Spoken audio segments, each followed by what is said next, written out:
Gusto ko lang po magpasalamat sa officers po ng Macaria Homes, Molino at Greenside Subdivision, also of Molino to, sa mga officers po nila na si Miss Signity at ang officer po ng Greenside Homes na si Miss Annalyn Nieves Natividad. So, maraming salamat po sa pagtitiwala sa amin ni G na maidala yung inyong mga pasyente at nasamahan nyo po. Maraming salamat po sa pagsama sa kanila para po maintindihan natin yung process po ng hearing aid test o yung audiogram, paano po mag-file ng social case study, paano mag-file ng first step lang po yan, first step pa lang po.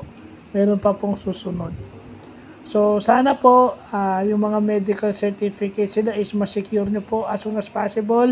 But, na-record ko tong video na to just to say my gratitude and a very, very big thanks sa inyo po.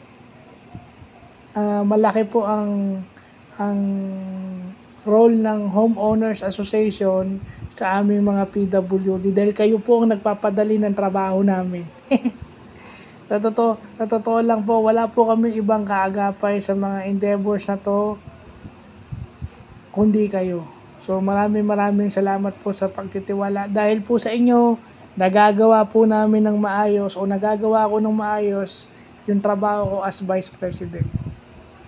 No? Yun lang po, sana mabigyan sila lahat ng GL at magkaroon sila ng hearing aid kagaya po nung nangyari kay Ate Amelita Lagonoy, yung kasama po natin kanina. So, kay Ate Amelita naman, congratulations sa'yo. Sana alagaan at ingatan mo yung hearing aid mo kasi alam mo kung gaano kamahal yan. Alam mong yan lang at tutulong sa'yo. Sana magawan mo ng paraan yung sasagutin mo para sa hearing aid na yan kasi napaka-importante sa iyo niyan. So, muli po, ako po ay nagpapasalamat sa inyong lahat, sa officers po ng Greenside at Macaria Homes, sa pagtitiwala po sa akin at kay G. Masmela Jr.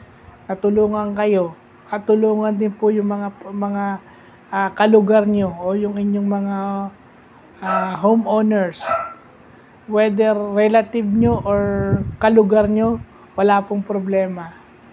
At sana po yung PWD, yung mag-apply ng PWD ID, hopefully po ma-secure yung kanyang PWD ID. So, yun lang po.